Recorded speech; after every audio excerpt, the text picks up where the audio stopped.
All right, just want to do a little book review today. This one is Laughter in the Dark by Vladimir Nabokov.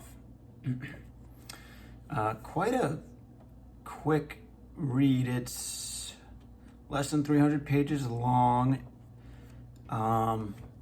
Pages are not densely packed. And there's about 39 chapters, I want to say, so plenty of places to stop. Let's see, it totals out to my version 292 pages, and this is by Vintage Publishing. Oh, I got it upside down. Interesting cover. I think this was published in I think he wrote this in 1932, 1933, 1932, and it was published, I believe, in Russian. I think this was his last Russian novel. Nabokov published in Russian, English, and French, I believe. I think it was first Russian and then French and finally in English. So this is one of his earlier novels. It is now the third novel I've read by him. I read a memoir, so I wouldn't call it a novel. And then I've read several short stories of his. I'm just drinking a little pumpkin beer. 'Tis the season. I actually don't like this beer, but it's the last one I have, and I'm gonna finish it. There's another pumpkin beer that I like a lot. I couldn't find it. I can't remember what it's called either. But I thought I'd try Shipyard's Smashed Pumpkin. Anyway, to be frank, I loved this novel.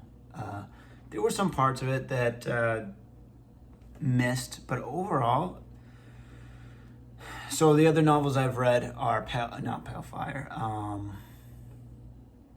Penin and Lolita. Penin I read about a year ago, so it's somewhat fresh on my mind. Kind of an interesting novel. It's often, people often say that's up there in the top three, or top 3 or 4. It's usually Lolita, Pale Fire, Penin, and then I think Ada or Adore is also up there with people usually say. But Laughter in the Dark isn't usually one of the ones that are mentioned, and I don't know if it's that I haven't read Lolita in a long time. I was quite young, I guess, the last time I read it. It must have been 5 years ago or so. So I don't know if it's just not fresh in my mind or I didn't absorb it fully. But this is my favorite novel of Nabokov that I've read so far. I would hesitate to say that it beats some of my favorite short stories of his. I'd have to go back and think about that, but this novel doesn't miss. I'm probably going to get some spoilers from here on out, so if you haven't read the novel, I would probably recommend reading it before watching the rest of the video, because I think the plot is something that plays a role in making this novel so good. So I think it was Penin that I remember thinking the plot almost doesn't matter so much. It's really the way that he writes. In this novel, he writes superbly, but the plot is also, I'm on the edge of my seat reading it, wanting to know what happens next. It's quite thrilling, and it moves very fast. Basically, it's about a quite wealthy man in Berlin. He lives with his wife, never got to sow his wild oats. It would seem he is smitten by this young 16-year-old girl who is kind of poor and destitute and didn't have a good family life, and she's just trying to make it in the world. She wants to be an actress. She's kind of got these romantic dreams about Hollywood and whatnot. Before these two main characters cross paths, the girl, who her name actually escapes me now, Margaret, of course. It's on every single page. Margaret, and then the main character's name. Jeez, I'm forgetting that one too now. Albinus, often referred to as Albert. So before these two stars of our novel cross paths, Margaret has a little fling with a man named Rex. She lives with him for, I think, 2 months. He also is quite older than Margaret. Rex and Albert, I'll call him, are both in their 30s, I believe. I think Albert's 30 and Rex is in his mid-30s, I believe. Rex leaves to go to America. He leaves Margaret abruptly. He seems like a very scummy person overall. Some of the things that are said about him, like I think it is mentioned that he tortures animals, which is just a huge red flag, just to let you know that this is an awful person for whatever reason. Oh, he's an artist. Not that helps you morally at all. It's just, I don't know, it's interesting. You don't often think that, I guess, for some reason. Like, I guess some people are surprised when they find out that Hitler was a painter and a vegetarian. It just like, actually, I don't know if the second part is true. I think it might be, but for some reason you don't associate artists with violence or just being very immoral people in that sort of way. You might think of them as being libertines or something, maybe having loose morals in that sense, but not being maybe, well, you get the point. So anyway, Rex leaves her high and dry, and she meets Albert, and I don't think she totally loves Albert, but she kind of sees that she can use him. He is just obsessed with her in a very poisonous way, I would say. He lusts after her, and he starts meeting her covertly, and she is bold.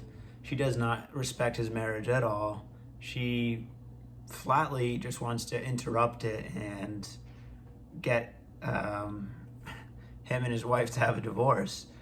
And it's comical in the ways that she doesn't care about them getting caught, and he does, and he's so nervous. And so there's very funny, bumbling parts kind of in the first third of the novel. And also riveting. You don't know what's going to happen next. And it makes it, Nabokov makes everything seem so believable and real. There's no part of this novel where I'm like, oh, come on, that happened. In so many novels you read, like, I just have to stop reading it, or it kills it for me if it's just too unbelievable. But everything in this is very realistic and very believable. So eventually, what happens? I think he gets caught. How does it happen? He almost gets caught by Paul, who is his wife's brother-in-law, who, I don't think he lives with them, but he's always over the house. He almost gets caught once. He gets locked inside of I think his own room or a closet, because she wanted to see his house, and she leaves him locked in a closet, just being foolish and just fooling around and whatnot. I'm trying to remember how they get caught. I'm pretty sure he gets caught red-handed with her. Oh, it was a letter. So he agrees to rent an apartment for Margaret. He's gonna pay for it. So he does this, and she starts moving into this flat, and he doesn't hear from her for quite a long time. I think it's like maybe 2 weeks, a week or 2 weeks, and he finds out where the address of the flat is, and as soon as he does, he goes over there. When he arrives, she says to him, "Oh, that was quick," and he's taken aback. "What do you mean?" She's like, "Oh, I just sent a letter to you letting you know where to find me." And I think he rushes home. He sees that the mailman's already delivered the mail. He knows that his wife goes through all his mail. So he goes back to Margaret, and I think he stays with them for the night, kind of realizes the jig is up. He goes back the next day, and his wife and his child, so, failed to mention he has a child, have already moved out. He's confronted by Paul, Paul tells him the jig is up. And so his wife and his kid are out of the picture. Now he more brazenly carries on, a little more brazenly. He's hesitant still because of society. It's, the 30s. Divorce and all that is very taboo, I guess.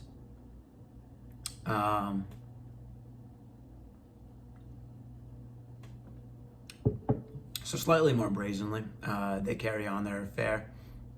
Eventually she moves into the house. There's a point where his child gets sick, and he goes to see his child, although Margaret doesn't even want him to. She's very controlling and not a very likable character overall. She doesn't want him to leave. She doesn't believe that his child's even sick. He barely gets to see his daughter die. I believe it's Margaret, convinces him not to go to the wake or the funeral. He doesn't even go to his own child's funeral, which just, makes him seem awful. He's just totally controlled by this girl, this 16-year-old girl. So she's all the time trying to get him to have a divorce. He is just living his life with Margaret. They take vacations together. He agrees to... He works in the film industry, so he agrees to make a movie. I think he funds the movie, and she's going to be the main character. They have some house parties. She's supposed to act like she doesn't live with him. He invites Rex to one of these parties. Him and Rex had an ongoing correspondence, and he's a cartoonist, and I think they have this plan to work to collaborate together in some form of film work.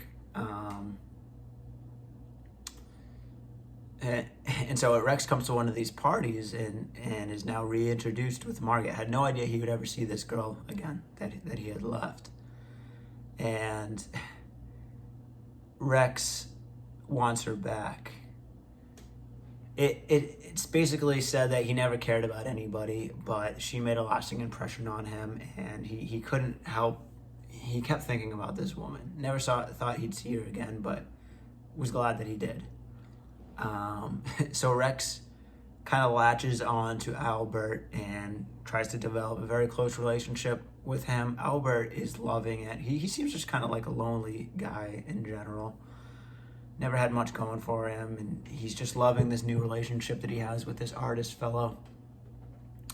He comes over to the house every day. He soon learns that Margaret lives with Albert.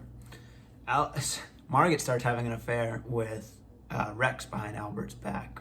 She's far, far more captivated by Rex. Rex is actually, I think, more in the industry. He's more suave and maybe conniving, and she finds that attractive. Albert is more boring to her and someone that she can just use. Rex is poor and exciting, and Albert is rich and boring, in a way. They both convince Albert that Rex is gay. There's a lot of funny moments in this book, and just some of the ways that part is conveyed, I thought were funny. Because they kind of talk around it a little bit. It's the 1930s, so I guess that's unacceptable. So they decide to take this vacation. I think they go to the south. They're planning to go to the south of France, and Rex talks his way into going on this vacation with them. He says, "I can be your driver. It won't bother me at all." And Albert goes for this 100%.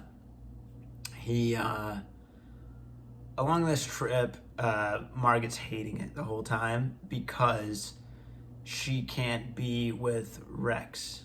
There's no way for them to be together. They rent out hotels. Albert and Margaret stay in one room. Rex stays in another. Before they could carry on their affair, because they weren't always together, Albert would go to work. Margaret would go out on errands. She would go to acting. Rex had his own flat. She would go to his flat, etc. But now they're all together all the time, and they can't carry on their affair behind Albert's back. So she's just kind of miserable. Albert doesn't really know why. He's trying to cater to her every whim, trying to make her happy. They end up in this town of, I think it's Rougenard or something. It's in south of France. An average town, really. It doesn't stand out in a huge way, but they have, they find this hotel that doesn't have any rooms, and they end up having two rooms available, but they're kind of side by side, and they have a shared bathroom. And immediately this clicks for Rex and Margaret, and they realize this is perfect for us. We have to stay here. And as the reader, I picked up on right away why they said, yeah, we'll take the room. We love it. They talk Albert into saying, yeah, we love this town. Let's stay here. And they convince him to stay there indefinitely. So instead of getting to the French Riviera, they stay in this town for 2 weeks. The first night, Margaret goes to take a bath. He hears the water running, and after not long, I think it's 30 minutes or so. Actually, it is quite long. He starts seeing water come from under the bathroom, and he's banging on the door. Margaret, what's going on? What's going on? And clearly, she's in the other room with Rex. She just turned the water on for noise and make him think that she's in the bathroom. She comes running and says, "Oh, I'm sorry, I fell asleep in the bathroom." She doesn't open the door. She shouts. She runs back into the bathroom, shouts that, turns off the water, and he thinks, "What a foolish girl." After she gets out of the shower, he goes in and says, "Rex, I'm so sorry she took so long. I'll be fast." Rex with a big smile on his face, no bother. So they carry on this lifestyle in this vacation town in the south of France for 2 weeks. And I don't think... Well, so Albert's a little bit suspicious. There are things. They almost get caught a few times, and it adds to the thrillingness of the book. You never know, like, when are they going to get caught? What's going to happen? So he's getting a little more and more suspicious. Things are happening. He catches them, closely. They spend a lot of time together. But Margaret's always assuring him, no, of course not. No. There's nothing going on between us. So he meets two people that kind of tell him that these two people are having an affair. And they don't know that he has anything to do with, or he doesn't know that he is with Margaret. I think the first one is, he says, he runs across this person who has another room in the hotel, and he says, "Hey, tell those two young lovers to, spend their time or make love somewhere else instead of right under my window, or embrace each other right under my window, right under." No, I'm sorry. I got them mixed up. First, he meets an old friend. He's having a drink with him. He's supposed to get back on the bus to go back to their town. He misses the bus. His friend gets on the bus where Margaret and Rex are. He sits behind them. They're speaking German, has no idea that the person sitting behind them knows Albert, and obviously he's German, but they don't know this. So they're flirting with each other. And later on, Albert finds this person again, this old friend from Germany. He after, I think, a few days later, he finds him, And the guy's like, oh, I thought you were trying to ditch me. He's like, no, I accidentally missed the bus. And he says, oh, your friend's there. It's funny the things that people will say when they think that you can't understand their language. He says that as a passing remark, and Albert doesn't think much of it. Later on in that same day, he meets this old man that's living at the hotel. It tells him about these two lovers embracing. So he runs back to the friend, who I think his name is Udo Conrad, or Conrad Udo. And he asks, hey, what you said earlier, what did you mean, you know? And he says, oh, they were just so openly talking about their love for one another and all that. So at this point, Albert's enraged. He's not really enraged, but he almost seems like he's gonna like faint, like his world is collapsing. Like all these things are starting to make sense now. He found them once where their buttons were like tied to each other because they were clearly embracing, and he walked in the room. And so he rushes back to his hotel room and confronts Margaret with a pistol, and he's ready to shoot her. And she's denying everything, saying, no, he's gay, he's homosexual. We were just kidding. We just play around. I wanted to see if I could test his homosexuality as a joke, but we never even kissed. He forces himself to believe it. You can tell that he doesn't actually believe her, but he just wants her so bad. And so he's talking to her with the pistol pointed at her. He says, okay, well, we're leaving at this moment. We're leaving Rex here, and we're going. So they pack all their things, and Albert drives the car. He's not a driver. Rex was supposed to drive. This matters. He's driving kind of like a maniac because he's freaking out and he's just not a driver. They get into a terrible car accident. He's in a coma, I think, for 2 weeks. He loses his vision. He's blind. So Laughter in the Dark, the title kind of comes back and makes a little more sense after that. He's blind, and the descriptive power that Nabokov has is evident throughout the novel, but it really takes on a different tone now that he's blind, and Nabokov is kind of describing all the beauties of vision and kind of how we don't take advantage of it when we have it until we lose it. So he's blind. He wakes up. Margaret's in the hospital. Margaret reads him a letter from Rex. The letter reads basically, hey, old pal, I'm sorry how things went.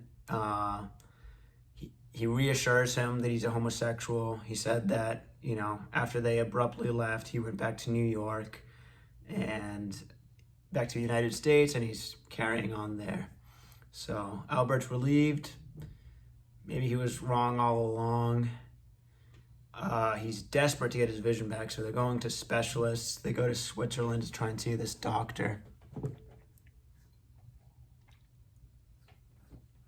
I think the doctor recommends him to go into the mountains somewhere. This is a common recommendation I notice from older doctors is go to the mountains where there's fresh air. I think Nietzsche's doctor always, he had to be in somewhere where there was thin air or something like that. Anyway, so he goes to the mountains in Switzerland. They find this cabin, and the reader quickly discovers that Rex is with them. So Albert's blind, and he doesn't even realize that Rex, caught up to them while they're in the hospital and has now been carrying on this affair with Margaret. And now they get 10 times more brazen. Often they'll be in the room together on the couch, naked, in the same room as him. He's blind. He has no idea. What else?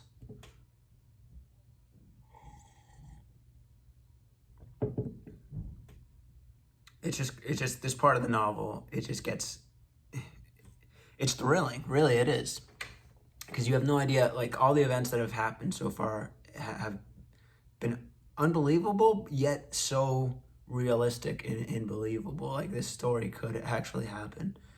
And so they're carrying on this affair. He is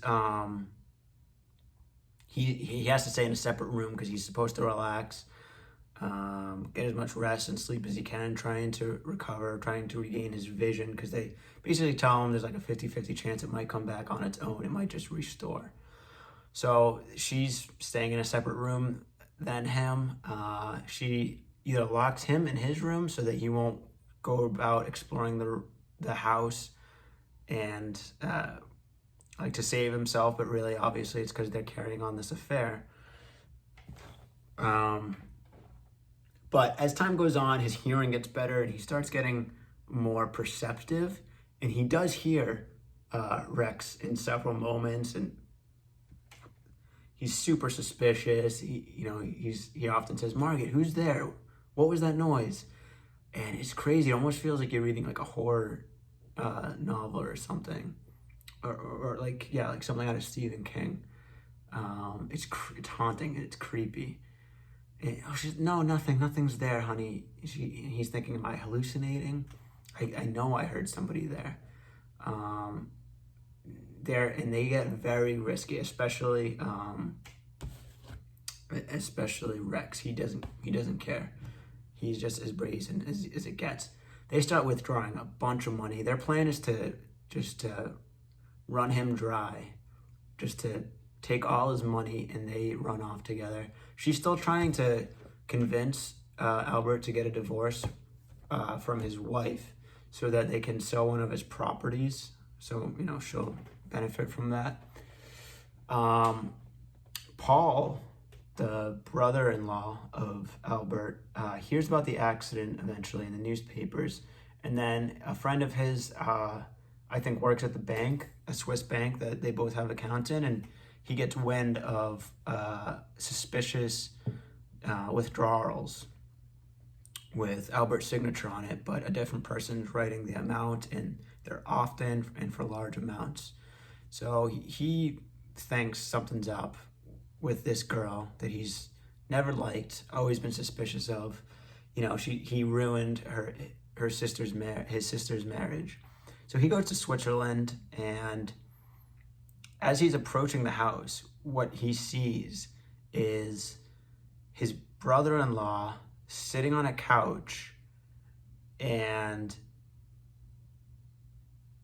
Albert thinks there's like a fly, like he's like swatting a fly, like he's just sitting there. Margaret's out of the house. She's down in the city center or something.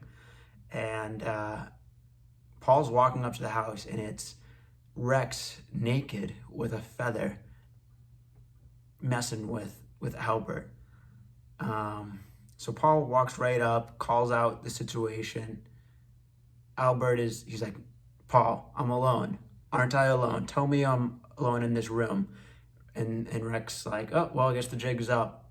And he clearly hears that person, Rex's voice, the one that he caught Margaret having an affair with before, but he convinced himself not to believe it, and he left. And now for whatever it is, I think maybe a month's time, he's been living in this house, super suspicious that his 16-year-old mistress is having an affair with another man right under his nose, but he can't see it. Dark humor. Nabokov weaves into this novel. So Paul and Rex have a little scuffle. Immediately, Paul's like, "We're out of here. Let's go. Albert's begging him, like, "Let me just talk to Margaret one more time." The reason why he wants to talk to her is because he's got a pistol in his pocket, and this time he's going to use it. But Paul thinks it's because, I don't know, he wants to give her a chance to explain herself, and she's weaseled herself out of enough situations that Paul's just not having. He's like, "No, we're going back to my sister, your wife." So he brings him back to Germany. They start living together. And at one point, Albert is by himself. Albert's very solemn, very quiet, very depressed, slowly getting back to his life with his wife at this point. His life's been ruined. He's blind, his child's dead, and his marriage is severely wounded, all because of what this girl Margaret has done. But, I mean, he's not innocent by any means either, you know. He kind of used her too. They used each other.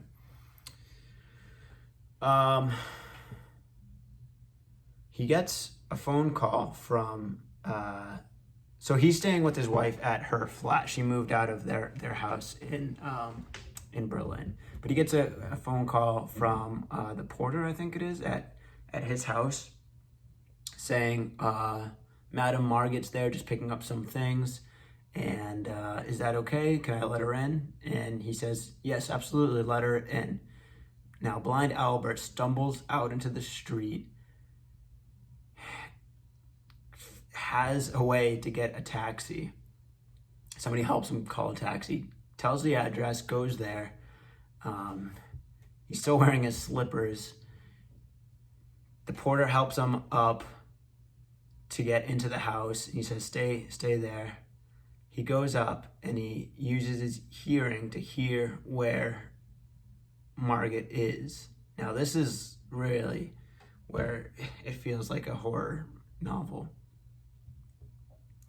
He knows the outlay of his house very well, so he goes into this room where Margaret is. He can hear her. He knows that he's at the only door, and he corners her in this room. He knows she's in this room, but she's being very quiet. She acknowledged him at first. She said, oh, honey, or something. But then she's quiet when she sees the pistol. And he puts a table in front of the door to block the exit. And he's trying to corner her, but he doesn't exactly know where she is because she's being very quiet. So this is like the great finale. It's just like the show, you know, the Final Showdown. It's almost like an action film or something.